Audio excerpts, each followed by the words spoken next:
지금 당신을 괴롭히는 그 사람, 그 돈, 그 불안. 사실 그것들을 놓지 못하는 내 손동작 하나가 당신의 인생을 지옥으로 만들고 있다는 사실을 알고 계십니까? 오늘 이 영상을 끝까지 보신다면 왜 우리가 쥐려 할수록 귀한 것들이 멀어지는지, 그리고 있는 듯 없는 듯 사는 무위의 태도가 어떻게 당신의 삶에 가장 강력한 평온과 복을 가져다 주는지 그 비밀을 깨닫게 될 것입니다. 인생의 모든 매듭이 풀리는 순간은 바로 지금입니다. 왜 우리는 늘 갈증을 느끼는가?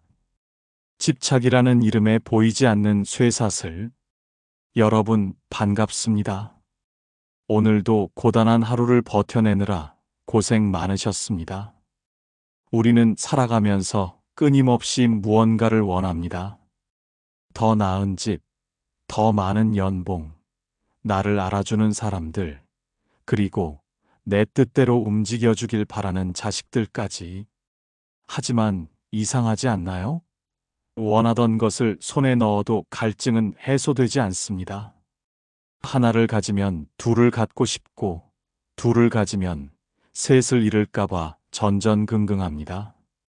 불교에서는 이를 애착과 집착이라 부릅니다. 집착은 마치 뜨거운 숯덩이를 손에 꽉 쥐고 있는 것과 같습니다. 상처를 입는 것은 숯덩이가 아니라 바로 그것을 움켜쥐고 있는 당신의 손입니다. 우리가 느끼는 고통의 90%는 사건 그 자체보다 그 사건이 내 뜻대로 되어야 한다는 집착에서 발생합니다. 마음의 무게를 줄여야 산이 보인다.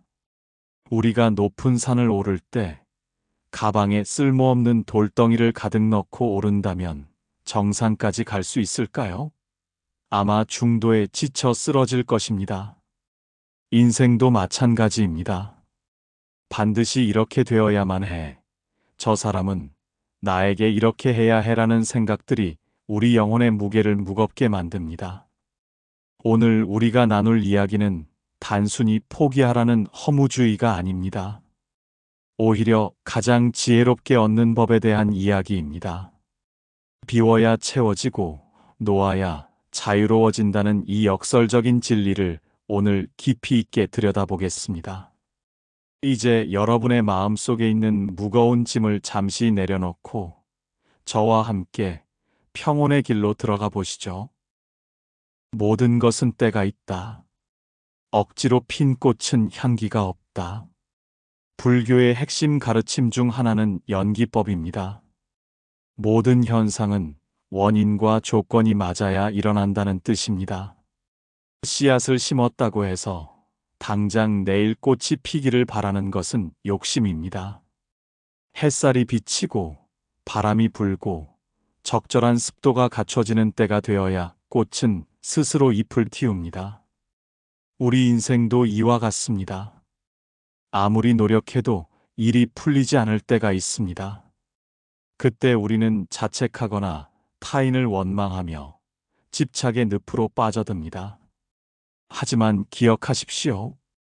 당신의 노력이 부족해서가 아니라 아직 우주의 시간이 당신의 때와 맞닿지 않았을 뿐입니다. 시절 인연의 지혜, 사람과의 인연도 마찬가지입니다. 억지로 붙잡으려 애쓰지 마십시오. 올 사람은 아무리 밀어내도 오고 갈 사람은 아무리 바짓가랑이를 붙잡아도 떠납니다. 석가모니 부처님께서는 말씀하셨습니다. 과거에 집착하지 말고 미래를 바라고 슬퍼하지 마라. 현재의 삶에 충실할 때 비로소 평온에 이를 수 있다. 지금 당신 곁을 떠나가는 인연이 있다면 그것은 그 인연의 유효기간이 다했음을 의미합니다. 새로운 인연이 들어올 자리를 만들기 위해 비워지는 과정일 뿐입니다. 흐르는 강물을 손으로 막으려 하지 마십시오. 강물은 흐르게 두고 당신은 그저 그 강가에 앉아 바람을 느끼면 됩니다. 여기 한 어머니의 이야기가 있습니다. 그녀는 평생을 오로지 외아들 하나만을 바라보며 살았습니다. 아들이 좋은 대학에 가고 대기업에 취직하고 자신이 원하는 완벽한 며느리와 결혼하는 것이 그녀 인생의 유일한 목표이자 행복이었습니다. 그녀는 아들의 일거수일투족을 간섭했고 아들이 자신의 기대에서 조금이라도 벗어나면 배신감을 느끼며 밤잠을 설쳤습니다. 하지만 결과는 어땠을까요? 아들은 어머니의 과도한 사랑과 집착에 숨이 막혀 결국 연락을 끊고 멀리 떠나버렸습니다. 어머니는 지독한 우울증과 원망에 빠졌습니다. 내가 어떻게 키웠는데 나한테 이럴 수 있나라며 매일 눈물로 밤을 지새웠죠. 그러다 그녀는 한 노스님을 만나 시절인 연과 집착에 대한 법문을 듣게 됩니다. 스님은 말씀하셨습니다. 보살님, 자식은 보살님의 소유물이 아닙니다. 보살님을 통해 이 세상에 잠시 소풍온 독립된 영혼일 뿐입니다. 이제 그만 아들을 보살님의 마음 감옥에서 석방해 주십시오. 그날 이후 어머니는 아들에 대한 기대를 내려놓기 시작했습니다. 아들의 인생은 아들의 때가 있다고 믿으며 대신 자기 자신을 돌보기 시작했습니다. 꽃을 가꾸고 봉사를 하고 스스로를 위한 시간을 보냈습니다. 있는 듯 없는 듯 아들의 인생에서 한 발짝 물러나 지켜봐 주었습니다. 놀라운 변화는 그때 시작되었습니다. 어머니가 집착을 내려놓자 멀어졌던 아들이 먼저 연락을 해왔습니다. 어머니의 평온해진 모습에 아들이 먼저 마음의 문을 연 것입니다. 이것이 바로 집착을 버릴 때 찾아오는 진정한 인연의 회복입니다. 우리는 쥐고 있을 때 얻는 것이 아니라 펼쳐놓았을 때 진심을 얻게 됩니다. 있는 듯 없는 듯 살아라. 나라는 감옥에서 벗어나기. 있는 듯 없는 듯 산다는 말은 무기력하게 살거나 세상을 등지라는 뜻이 아닙니다. 이것은 나라는 상을 내세우지 않는 삶, 즉 무아의 실천입니다. 우리는 보통 내가 이만큼 해줬는데 어떻게 나한테 이럴 수 있어? 내가 왕년에 어떤 사람이었는데? 라며 끊임없이 나를 강조합니다. 모든 불행의 시작은 바로 이 나라는 고집에서 나옵니다. 내가 대접받아야 한다는 생각, 내 의견이 항상 옳다는 고집이 주변과의 마찰을 만듭니다. 하지만 밤하늘의 달을 보십시오. 달은 밤을 비추지만 내가 너희를 비추고 있다라고 생색내지 않습니다. 구름 또한 하늘을 지나가지만 흔적을 남기지 않습니다. 물처럼 사는 삶, 상선약수. 노자가 말한 상선약수의 가르침은 불교의 지혜와 맞닿아 있습니다. 물은 만물을 이롭게 하면서도 결코 자신을 드러내지 않습니다. 가장 낮은 곳으로 흐르며 바위를 만나면 다투지 않고 돌아가고 그릇에 담기면 그 모양을 군말 없이 따릅니다. 인생을 있는 듯 없는 듯 산다는 것은 바로 물처럼 사는 것입니다. 부딪히지 마십시오. 싸우지 마십시오.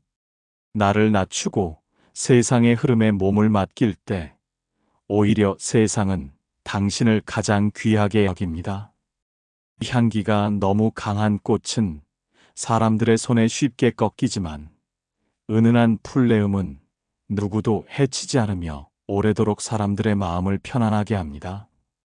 당신의 존재가 주변에 부담이 되지 않을 때 당신은 비로소 가장 큰 존재감을 갖게 됩니다. 두 번째 사례는 앞만 보고 달려온 한 중견 기업 사업가의 이야기입니다. 그는 오로지 성공이라는 두 글자만을 위해 30년을 보냈습니다. 더 큰 차, 더 넓은 사무실, 사람들의 부러움 섞인 시선이 자신의 가치라고 믿었습니다. 그는 경쟁자들을 짓밟고 올라가는 것을 당연하게 여겼고 자신의 부를 과시하기 위해 있는 듯 없는 듯 살기는커녕 세상에서 가장 화려하게 보이려 애썼습니다.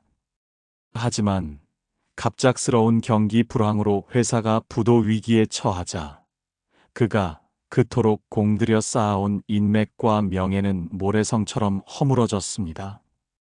자살까지 생각하던 그는 우연히 길을 걷다 이름 없는 들꽃을 보게 되었습니다. 비바람이 불어도 그저 제자리에 피어있는 꽃을 보며 그는 문득 깨달았습니다. 나는 무엇을 위해 그토록 아등바등했는가?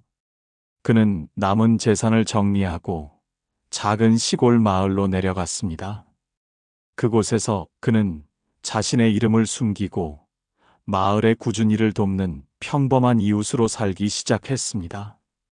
예전처럼 비싼 수트를 입지도 외제차를 타지도 않았습니다. 사람들은 그가 과거에 큰 사업가였다는 사실조차 몰랐습니다. 그런데 신기한 일이 벌어졌습니다.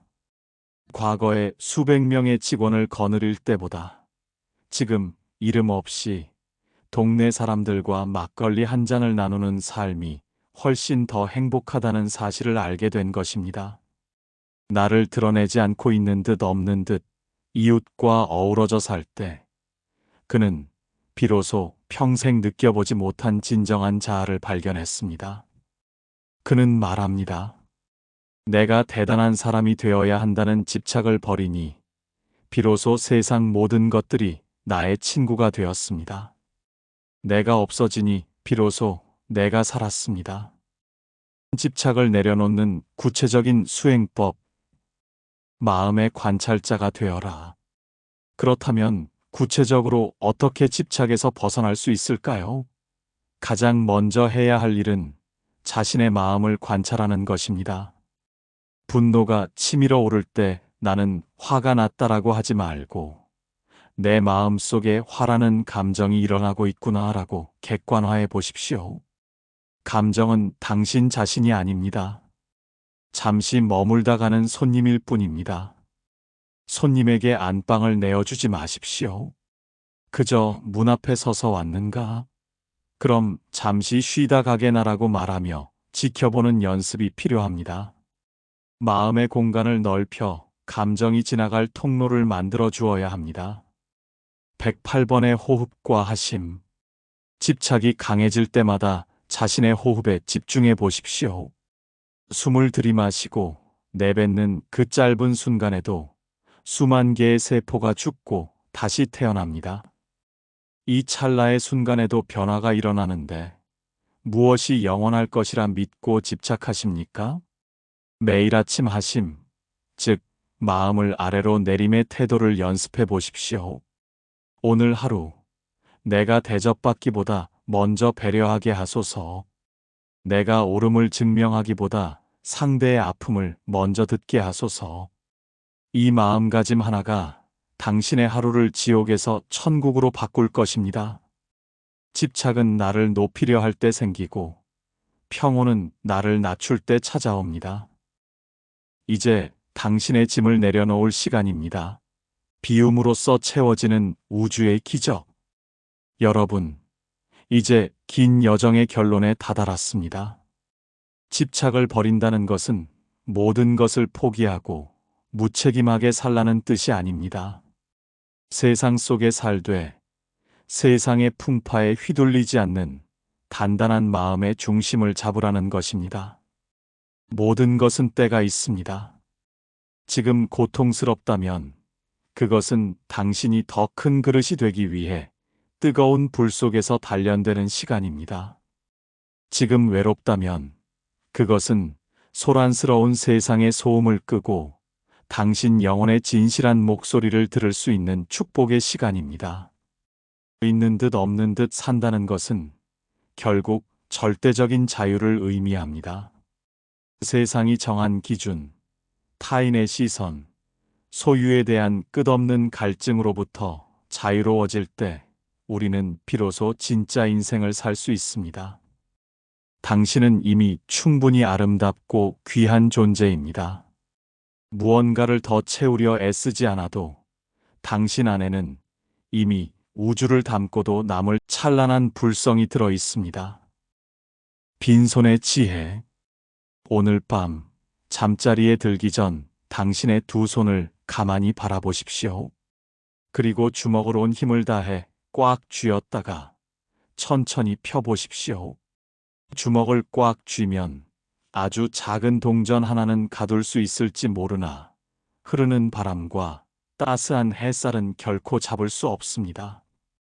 하지만 손바닥을 활짝 펴면 그 빈 손 안에 온 세상을 담을 수 있습니다. 인생도 이와 같습니다. 움켜쥐면 고통이요, 놓으면 평온입니다. 오늘 여러분의 마음속에 있던 무거운 돌덩이 하나를 이 영상과 함께 내려놓으셨기를 바랍니다.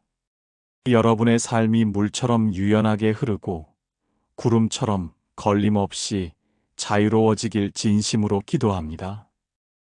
오늘 전해드린 집착과 때, 그리고 비움에 대한 이야기가 당신의 지친 마음을 어루만져 주었나요?